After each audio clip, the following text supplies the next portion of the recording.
और उन प्रश्नों के उत्तर पे सरकार की तरफ से कोई सकारात्मक जवाब अभी तक नहीं मिला है। और माननीय मुख्यमंत्री महोदय ने जिस प्रकार से टिप्पणियां करी है वो अति ही निंदनीय है। और मेरी गुजारिश रही थी उनसे सदन के अंदर भी और अब आज भी करता हूं कि बड़सर विधानसभा क्षेत्र को आप इस प्रकार से उपेक्षित नहीं कर सकते। जब उपचुनाव का समय था तो आपने स्वयं कहा था कि बड़सर का मैं स्वयं एमएलए हूं, मुख्यमंत्री भी मैं हूं और बड़सर के सारे काम मैं ही करूंगा। क्या हुआ क्या नहीं हुआ उन बातों में जाने का कोई फायदा नहीं है। मकसद तो ये है कि बड़सर विधानसभा क्षेत्र का विकास होना चाहिए और जो मेरा दायित्व बनता था विधानसभा के अंदर प्रश्न लगाए, चाहे स्वास्थ्य संबंधी हो, चाहे पंचायतों से संबंधित हो, चाहे कृषि क्षेत्र से संबंधित हो, जिनका क्रमबद्ध तरीके से जो जवाब आया वो सरकार की तरफ से सकारात्मक नहीं था। पूछते कुछ हैं, अधिकारी जवाब कुछ देते हैं लिखित तौर पर, और जब चर्चा में बात सामने आती है तो मुख्यमंत्री महोदय का जो बयान होता है उसमें बहुत भिन्नता होती है। यही नहीं, जो प्रदेश से जुड़े हुए मामले भी हैं, चाहे आपदा को लेके हैं, चाहे विकास को लेके हैं, चाहे अन्य मामले हैं, चाहे कर्मचारियों से संबंधित हैं, चाहे मजदूरों से संबंधित हैं, चाहे महिलाओं से संबंधित हैं, जब इस संदर्भ में प्रश्न पूछते हैं तो प्रश्नों का जवाब कुछ और होता है। और जब हमारे माननीय सदन, हमारे प्रतिपक्ष के नेता जयराम ठाकुर जी या अन्य हमारे वरिष्ठ नेता जब कोई प्रश्न रखते हैं या चर्चा के लिए बात करते हैं तो सरकार का ढुलमुल रवैया और उन बातों को जो है सही तरीके से जवाब नहीं देते हैं। इससे यही जाहिर होता है कि सरकार जो है गंभीर नहीं है आम जनता के प्रति, और गंभीर ना होने का कारण सबसे बड़ी बात है जो आर्थिक दंश जो सरकार झेल रही है वही सामने आता है। कर्मचारियों को डीए देने की बात थी, बजट सत्र में माननीय मुख्यमंत्री महोदय ने कहा था कि मई महीने के अंदर अंदर कर्मचारियों को डीए की किस्त जारी कर दी जाएगी।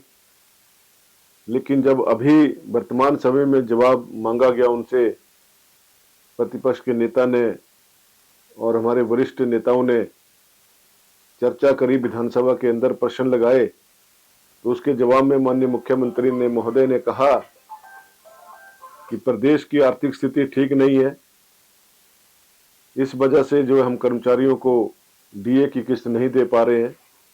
जैसे ही सरकार की आर्थिक स्थिति ठीक होगी हम कर्मचारियों को डीए की किस्त जारी कर देंगे।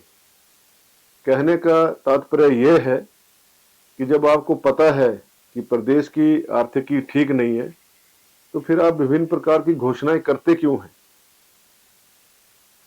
एक तरफ आप कहते हैं 15 अगस्त के दिन कि हमने 34,000 नौकरियां दे दी प्रदेश के अंदर, जब प्रश्न पूछा गया सदन के अंदर तो कहते कि 23,000 दी। अब 23,000 भी कौन सी दी, जो आउटसोर्स में नौकरियां दी उनको भी वो सरकारी नौकरी, जबकि नोटिफिकेशन में क्लियर है कि जो भी आउटसोर्स पे कर्मचारी रखे गए हैं या वन मित्र रखे गए हैं या अभी जो पशु मित्र रखने जा रहे हैं उसमें स्पष्ट लिखा हुआ है कि आप लोग सरकार के कर्मचारी नहीं होंगे, ना ही आप सरकार से कोई लाभ मांगने के हकदार होंगे। तो किस प्रकार की नौकरी हुई।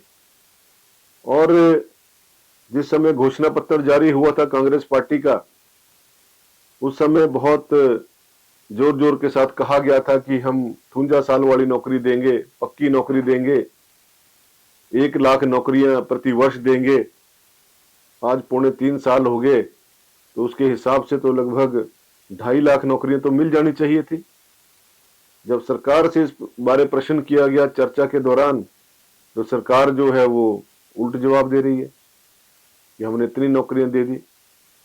स्वास्थ्य के लिए मैंने अपने विधानसभा क्षेत्र का प्रश्न रखा था, सिविल हॉस्पिटल बड़सर की बात कही थी और माननीय मुख्यमंत्री महोदय ने प्रथम बजट स्पीच में कहा था कि मैं हर विधानसभा क्षेत्र में एक आदर्श स्वास्थ्य संस्थान बनाऊंगा। उसमें अल्ट्रासाउंड भी नई तकनीक का होगा, उसमें सीटी स्कैन की मशीन भी होगी, उसमें अल्ट्रासाउंड की मशीन भी होगी और एमआरआई की मशीन भी होगी, ताकि एक ही छत के नीचे सारी सुविधाएं प्राथमिक दृष्टि से जो वहां पे मरीजों को मिले।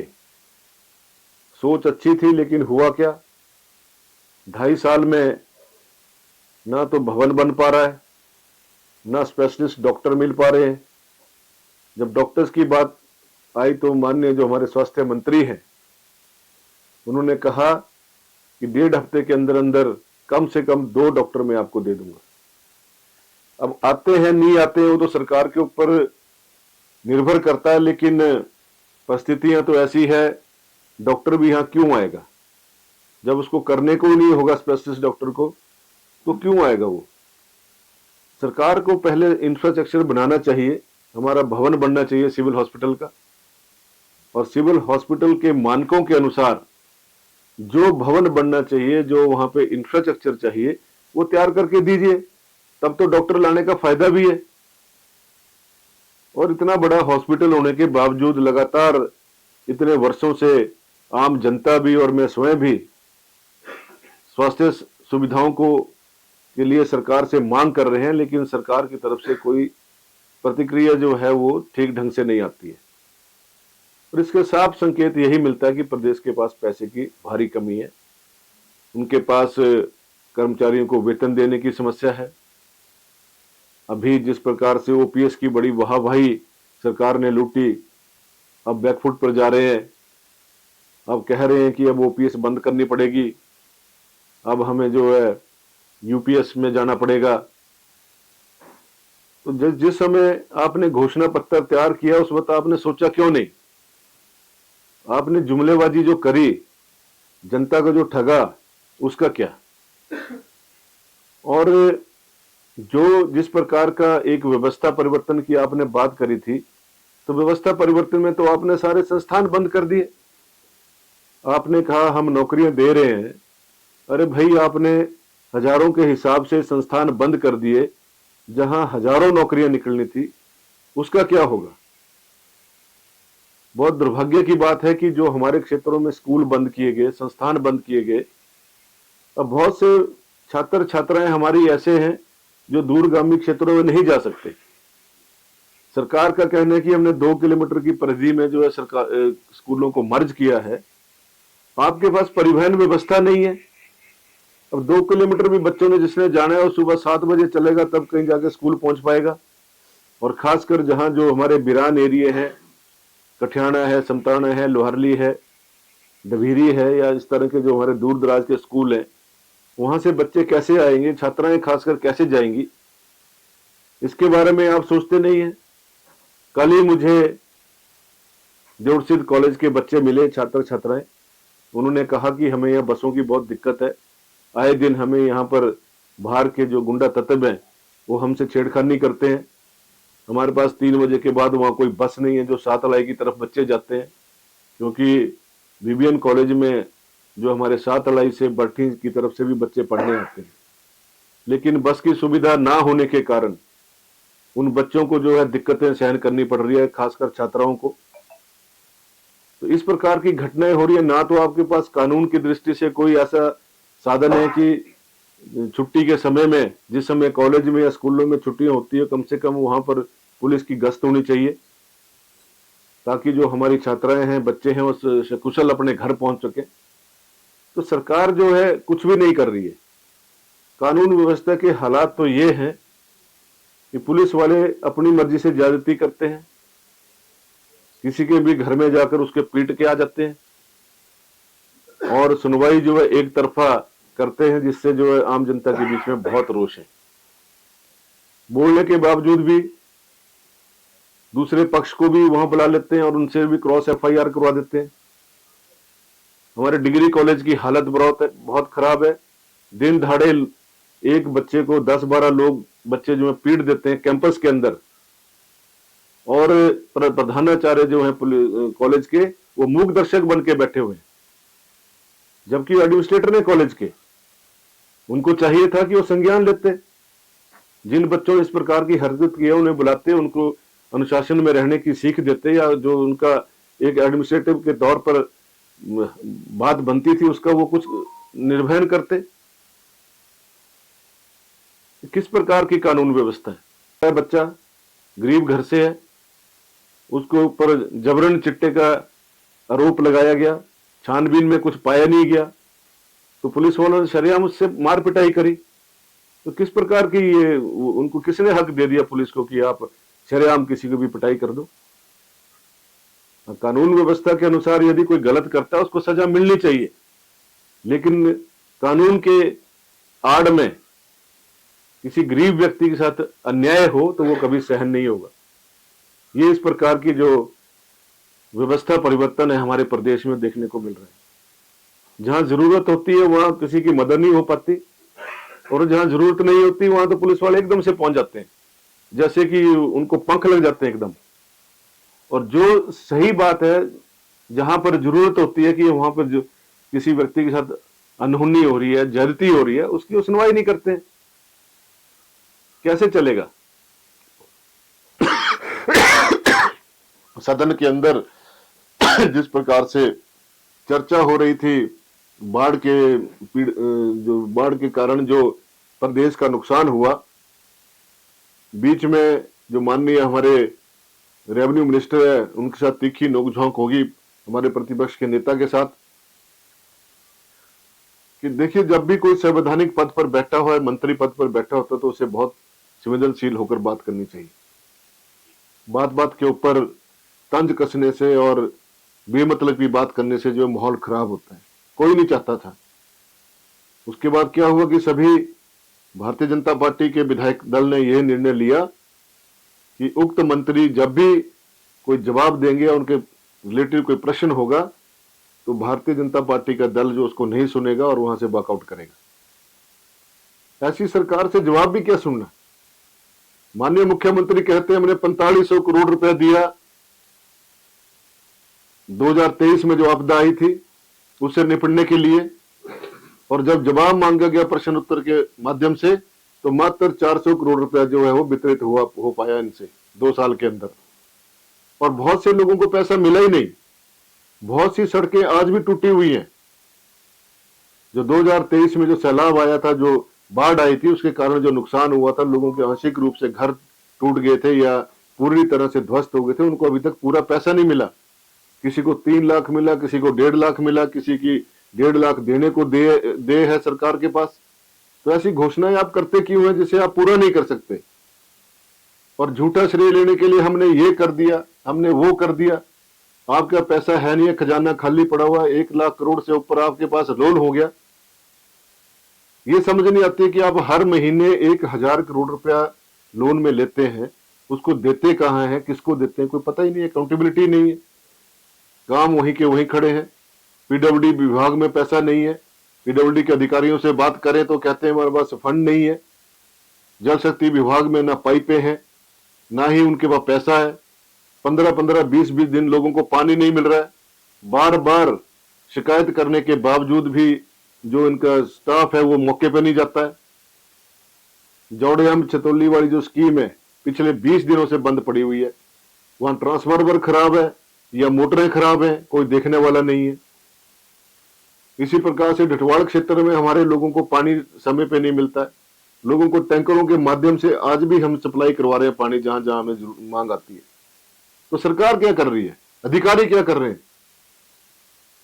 लोग हमसे दूरभाष पर बात करते हैं, इनके फोन जेईओ को लोग फोन करते हैं, जेई फोन नहीं उठाते हैं। इनके जो वाटर गार्ड है या जो पैरा पंप ऑपरेटर रखे हैं या पैरा जो इन्होंने स्टाफ रखा है, वो कोई तरीके से बात नहीं करता हम जनता से। और वो भी क्या करें जब पीछे से कोई सप्लाई नहीं आ रही है, पीछे से जो विभागों का आपस में तालमेल नहीं है, बिजली वालों का आईपीएच वालों के साथ नहीं है, आईपीएच वालों का बिजली वालों के साथ नहीं है, और भुगतान किसको करना पड़ता है? जनता को। इस प्रकार से क्या ऐसे समय में, गर्मियों का मौसम है या बरसात का मौसम है, अधिकारियों को चुस्त दुरुस्त होके फील्ड का दौरा करना चाहिए, देखना चाहिए कौन से गांव में क्या समस्या है, कौन से क्षेत्र में क्या समस्या है। पाइपें आपके पास नहीं है, आपने जो रिकनेक्शन करने हैं या जो अधूरे काम रह गए हैं उनको आपने जोड़ना है, वो आपसे हो नहीं रहा है। बातें आप बड़ी बड़ी कर रहे हैं, कैसे चलेगा काम? हमारे क्षेत्र में दर्जनों सड़कों की हालत खराब है। आप चाहे समताना से संगेड़ी की ओर चले जाइए, सड़क की हालत बहुत खराब है। आप समताना से नीचे सुगढ़ानी बल्ली के लिए चले जाइए, सड़क की बुरी हालत है। आप यहाँ से जो बल ब्राह्मणा से बल के लिए सड़क निकलती है उसकी हालत खराब है। आपके हमारे यहाँ पे त्रोपका वाली सड़क की हालत खराब है, जिसके लिए हमने पैसे की मांग रखी थी मुख्यमंत्री सड़क योजना के माध्यम से। लगभग पिछले साल 10 सड़कों का हमने उन्हें एक मांग पत्र बना के भेजा था, कोई उसके ऊपर कार्रवाई नहीं करी है। पिक एंड चूज करके आप काम कर रहे हैं। जहां पर विपक्ष के विधायक हैं वहां तो आप काम ही नहीं करना चाहते। खासकर बड़सर विधानसभा क्षेत्र में तो आपको ऐसा लगता है कि जैसे पता नहीं क्या हो गया, आप काम नहीं करना चाहते। अभी मैंने सदन में प्रश्न लगाया था कि मिनी सेक्रेटरीट का आप 8-9 महीने से मिनी सेक्रेटरीट बन के तैयार है, उसका आप उद्घाटन क्यों नहीं कर रहे हैं, जनता को समर्पित क्यों नहीं कर रहे हैं? तो जवाब उसमें ये आया कि अभी 4,95,95,00,000 रुपया ठेकेदार को देने बाकी है। और पिछले 2 महीने पहले ये समाचार आया था कि हमने सारी पेमेंट कर दी है। तो किसको करी, कहां करी, कोई समझ से परे। या तो आपके अधिकारी गलत लिखते हैं या आप गलत हैं। अभी ये समझ नहीं है कि कौन ठीक है और कौन सही है। ये आज एक विडंबना हो गई है। मुख्यमंत्री कुछ बोलते हैं, मंत्री कुछ बोलते हैं। पिछले 2.5-3 वर्षों से एक भी बस जो है परिवहन विभाग में नहीं आई है। बार बार ये सुनने को मिलता है 300 बसों का हमने डीजल वाली का ऑर्डर दे दिया, 250 बसों का हमने इलेक्ट्रिकल बसों का ऑर्डर दे दिया।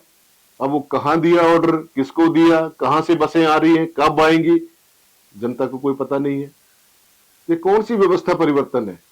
ये कौन से युग में आप हम इस प्रदेश को लेके जाना चाहते हैं? झूठ के हिसाब से काम नहीं चलेगा। आपको जनता के प्रति जवाबदेही आपकी बनती है, आप करिए, क्योंकि विपक्ष का काम है आरोप लगाना, प्रत्यारोप लगाना, उसके ऊपर खरा उतरना जो है सरकार का काम होता है। लेकिन सरकार जिस प्रकार से ढिलमुल रुपये से काम कर रही है वो कोई ठीक बात नहीं है। अभी 1 हफ्ते का समय और है विधानसभा सत्र का, उस दौरान अभी और भी प्रश्न बहुत सारे पूछे जाएंगे। पंचायती राज विभाग में मैंने प्रश्न पूछा था कि हमारे कितने टीए कम है, कितने सेक्रेटरी कम है, कितने हमारे ग्राम रोजगार सेवक कम है। वहां पे जवाब आया कि अभी हम 900 के आसपास जो है हमने कर्मचारियों की भर्ती करनी है। पिछले 1 साल से बोल रहे हैं। वो भर्ती कब होनी कोई पता नहीं है। पंचायतों में हालत इतनी खराब है, उनको कार्य संचालन के लिए कितनी समस्याएं आती हैं। एक तय टारगेट के अनुसार पंचायतों को काम करना होता है। काम कैसे करेंगे? एक एक टीए के पास 5-5 पंचायतें हैं, एक एक ग्राम रोजगार सेवक के पास 5-5 पंचायतें हैं। कई जगह हमारे पास सेक्रेटरी 52 पंचायतों में केवल मात्र 17-18 सेक्रेटरी रह गए। तो आप बताइए कैसे काम चलेगा? एक सेक्रेटरी कैसे काम करेगा? ऊपर से फिर पॉलिटिकल दबाव बहुत ज्यादा है। इस सेक्रेटरी को वहां लगा दो, इस टीए को वहां लगा दो, इस ग्राम रोजगार सेवक को यहां से उठा के वहां लगा दो। सरकार तो इसी काम में लगी हुई है। उठा पटक कर करके इन्होंने कर्मचारियों को भी मानसिक रूप से बीमार कर दिया है। और इसी के चलते हमारे क्षेत्र में 2-3 तो मृत्यु हो गई है पंचायत सेक्रेटरियों की। दबाव इतना है काम का कि जिसका कोई हिसाब नहीं है। सरकार इसके बारे में सोच नहीं रही है और हर वक्त जो है झूठ भी बोलने पे आमदा है। यही मुख्यमंत्री जब विपक्ष में थे ठाकुर सुखविंदर सिंह सुक्खू जी तो कहते थे आउटसोर्स बंद होना चाहिए, आउटसोर्स के लिए हम पॉलिसी बनाएंगे जब आएंगे। अब स्वयं आउटसोर्स की पता नहीं कितनी कंपनियां बना दी, पता नहीं कितनी कंपनियां बना दी पूरे प्रदेश में। उसके माध्यम से आउटसोर्स के आधार पर कर्मचारियों की भर्ती हो रही है। अब जो बेरोजगार बच्चे हैं तो ये सोचते हैं कि चलो ऐसे नहीं तो वैसे सही, कहीं ना कहीं कुछ तो हमारा दाल रोटी चले। लेकिन ऐसा कब तक चलेगा? कर्मचारियों की बदलियां कर करके हालत खराब कर दी। महिलाओं तक को इन लोगों ने बख्शा नहीं है। महिलाओं तक को दूर दराज के क्षेत्रों में उठाकर फेंक दिया। इस प्रकार की आप बदले की भावना से क्यों काम कर रहे हैं? कर्मचारी तो कर्मचारी है।